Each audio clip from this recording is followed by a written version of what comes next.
নমস্কার বন্ধুরা, আজকে শেয়ার করব ঠাকুরবাড়ির সম্পূর্ণ নিরামিষ পনিরের একটি রেসিপি।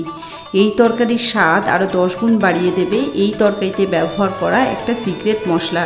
ঠাকুরবাড়িতে এই রান্নায় এই মশলাটা দেওয়ার জন্য এই তরকারির স্বাদ কিন্তু বাড়ির নর্মাল পনিরের তরকারি থেকে একদম স্বাদে অনন্য। আশা করছি রেসিপিটা আপনাদের সকলের খুব ভালো লাগবে। আর এই তরকারিটা ভাত, রুটি, পরোটা সকলের সাথে খেতে খুব ভালো লাগে। ইভেন যেহেতু এটা সম্পূর্ণ নিরামিষ, তাই যে কোনো পুজো পার্বণের দিনে এটা কিন্তু আপনারা বানাতে পারেন। চলুন ঝটপট দেখে নিই কীভাবে বানাবো।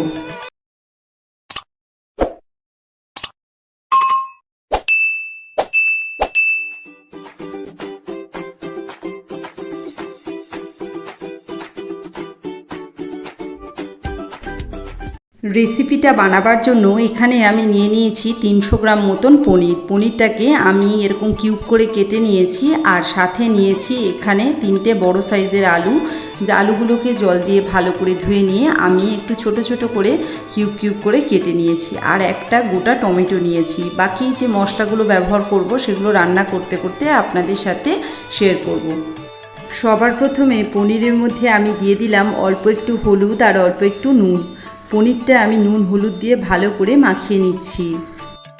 আলুর মধ্যেও হলুদ এবং নুন দিয়ে ভালো করে মাখিয়ে নিচ্ছি। কড়াইতে দিয়ে দিচ্ছি 4 টেবিল চামচ মতন সর্ষের তেল। তেলটা ভালো মতন গরম হয়ে যাওয়ার পর আমি যে আলুগুলোতে নুন হলুদ মাখিয়ে রেখেছিলাম সেই নুন হলুদ মাখানো আলুগুলো দিয়ে দিলাম। গ্যাসের আঁচটা লো টু মিডিয়াম রেখে আলুগুলোকে বেশ 3 থেকে 4 মিনিটের জন্য ভালো মতন ভেজে নেব। আলুগুলো বেশ ভালো মতন ভাজা হয়ে গেছে। এবার আলুগুলোকে আমি অন্য একটা থালায় তুলে নিচ্ছি। এবার আমি নুন হলুদ মাখানো পনিরগুলো কড়াইয়ের মধ্যে দিয়ে দিচ্ছি। গ্যাসের আঁচটা লো টু মিডিয়াম রেখে পনিরগুলোকেও বেশ ভালো করে লাল লাল করে ভেজে নিতে হবে। একটা পিঠ হয়ে যাওয়ার পর উল্টে আরেকটা পিঠও ভালো মতন ভেজে নিতে হবে।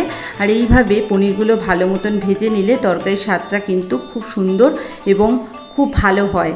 এখানে দেখুন পনিরগুলো বেশ ভালো মতন ভাজা হয়ে গেছে। এবার আমি পনিরগুলোকে ওই থালার মধ্যে তুলে নিচ্ছি, যে থালার মধ্যে আমি আলুগুলো ভেজে তুলে নিয়েছিলাম। ভাজা পনির অনেক সময় শক্ত হয়ে যায়, তাই এখানে আমি পনিরগুলোকে গরম জলে ভিজিয়ে রাখছি। এইভাবে গরম জলে ভিজিয়ে রাখলে পনিরগুলো আর শক্ত হবে না। কড়াইতে দিয়ে দিলাম 2টো তেজপাতা, সাথে দিলাম হাফ টিস্পুন মতন গোটা জিরে আর 2টো গোটা শুকনো লঙ্কা। গ্যাসের আঁচটা একদম হালকা রেখে ফোড়নের এই উপকরণগুলো কিছু সেকেন্ডের জন্য একটু ভেজে নিচ্ছি। একটা টমেটোর পেস্ট বানিয়ে রেখেছিলাম, সেই টমেটোর পেস্টটা দিয়ে দিলাম। আর গ্যাসের আঁচটা হালকা রেখে টমেটোর পেস্টটাকে বাকি ফোড়নের মশলার সাথে বেশ 2 থেকে 3 মিনিটের জন্য ভালো মতন কষিয়ে নিচ্ছি। এবার আমি এখানে আদা বাটা এবং মশলাগুলো দিয়ে দিচ্ছি। সবার প্রথমে 2 ইঞ্চি মতন আদা আমি বেটে রেখেছিলাম, সেই আদা বাটাটা দিয়ে দিলাম। তারপর দিলাম 1.5 টিস্পুন মতন ধনে বাটা, সাথে দিয়ে দিচ্ছি 1.5 টিস্পুন মতন জিরে বাটা, আর দিয়ে দিচ্ছি 1 টিস্পুন মতন হলুদ বাটা আর 2 টিস্পুন মতন লঙ্কা বাটা। এখানে আমি বাটা মশলা ব্যবহার করেছি, আপনারা চাইলে গুঁড়ো মশলা ব্যবহার করতে পারেন। আর সাথে আমি তরকারিতে যে পরিমাণ নুন লাগে সেটা বুঝে এখানে নুনটা দিয়ে দিলাম। ঠাকুরবাড়ির সমস্ত রান্না কিন্তু বাটা মশলায় হতো, তাই বাটা মশলা ব্যবহার করেছি। তবে আজকাল সকলের হাতে সময় কম, তাই আপনারা চাইলে গুঁড়ো মশলা ব্যবহার করতে পারেন। মশলাটা কষাতে হবে, তাই সামান্য পরিমাণ জল দিলাম। আর গ্যাসের আঁচটা হালকা রেখে এবার মশলাটাকে আমি ভালো মতন কষিয়ে নেব, যাতে মশলার কাঁচা গন্ধটা না থাকে। এখানে আমি 1 টিস্পুন মতন চিনি দিলাম আর ভালো করে নাড়াচাড়া করে নিলাম। তারপর যে আলুগুলো ভেজে রেখেছিলাম সেই আলুগুলো এখানে দিয়ে দিচ্ছি। গ্যাসের আঁচটা একদম লো টু মিডিয়াম রেখে আলুটাকেও মশলার সাথে 3 থেকে 4 মিনিটের জন্য বেশ ভালো মতন কষিয়ে নিতে হবে।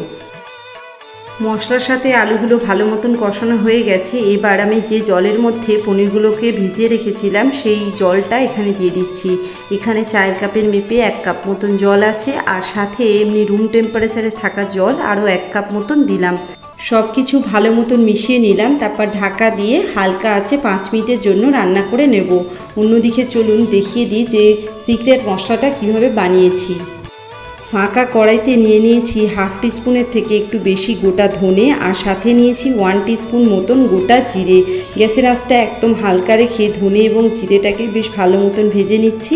খেয়াল রাখবেন এই সময় মশলাটা যেন পুড়ে না যায়, তাই কন্টিনিউয়াসলি এইভাবে নাড়াচাড়া করতে হবে।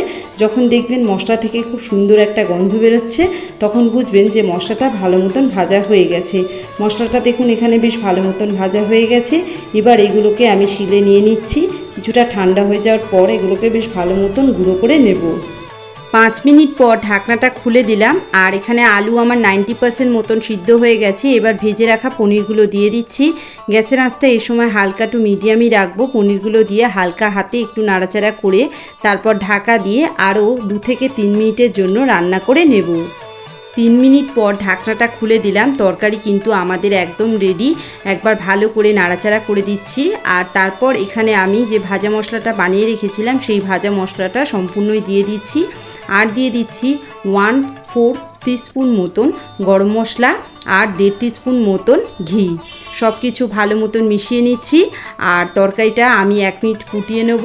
তারপরেই কিন্তু তরকারি একদম পরিবেশনের জন্য রেডি। নিরামিষ দিনে ঠাকুরবাড়ির এই অসাধারণ স্বাদের পনিরের তরকারিটা একবার ট্রাই করে দেখবেন। আশা করছি আপনাদের খুব ভালো লাগবে।